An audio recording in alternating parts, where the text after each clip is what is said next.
documents and leak them to the press. Do you know whether Director Clapper knew the name of the U.S. citizen that appeared in the New York Times and Washington Post?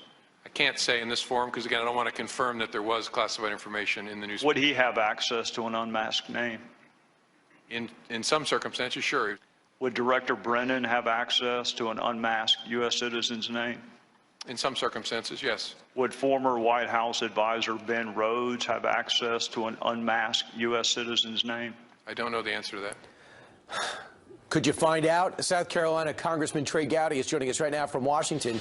He's a member of the House Permanent Select Committee on Intelligence, which is why he got in the door with his special pass and was able to ask those questions. Congressman, why were you running down those lists of Obama officials? Well, I started, Brian, with the NSA, and the testimony was there were 20 folks there. And in a previous conversation with Director Comey, not yesterday, we identified the universe of people at the FBI. So I'm trying to find that discrete universe of people who had access to the name. You and I are not on that list. So that will save the FBI the trouble of coming and interviewing you and interviewing me. But I'm trying to help the public and Director Comey kind of narrow down the universe of people who would have had access to the information to then leak it.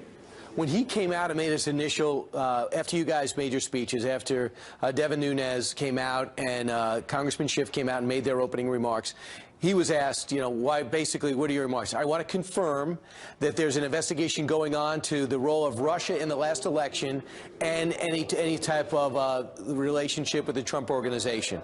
Was that new news to you? It was not. It should not have been new news to anyone on House Intel. Again, the beauty of Intel is we do our work behind closed doors, and you have access to information that perhaps other members don't have. You just can't talk about it. So that was not a surprise to me. So what did we learn from yesterday? What did Trey Gowdy, the prosecutor, learn from yesterday? I learned it's really tough to run serious quasi-criminal or criminal investigations in a public setting, which is why it's never done, except in Washington.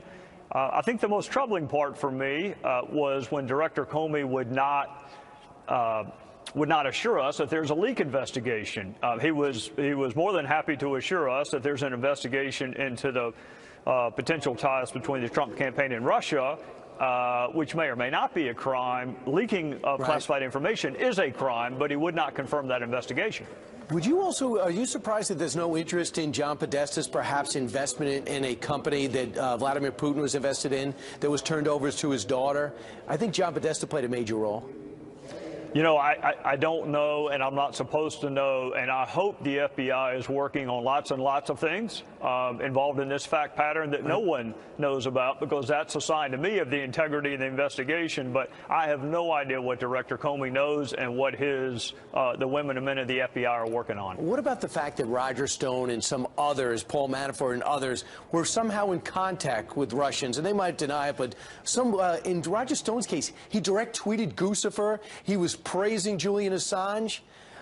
Is that what do you think? What role do you think they played with Trump? What role do you think they played in this entire thing, from what you can tell us?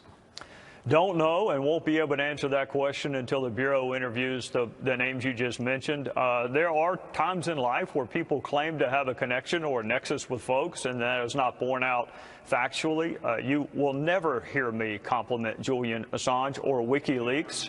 And I'm disappointed in anyone who does. But the FBI has access to far more information even than House Intel, and they're pursuing an investigation. And what I told him at the end yesterday, Brian, is there's a vacuum right now, and politicians will fill that vacuum. So the sooner you conclude your investigation, the better it is for the American people. And finally, I know I'm up against a hard break and you have to run, but when do you think this will be done from your professional standpoint after we saw prior investigations? We've got a month, weeks? Yesterday I commented to Chairman Nunes that it only took 8 days to go through all of Secretary Clinton's emails between the first letter and the second letter.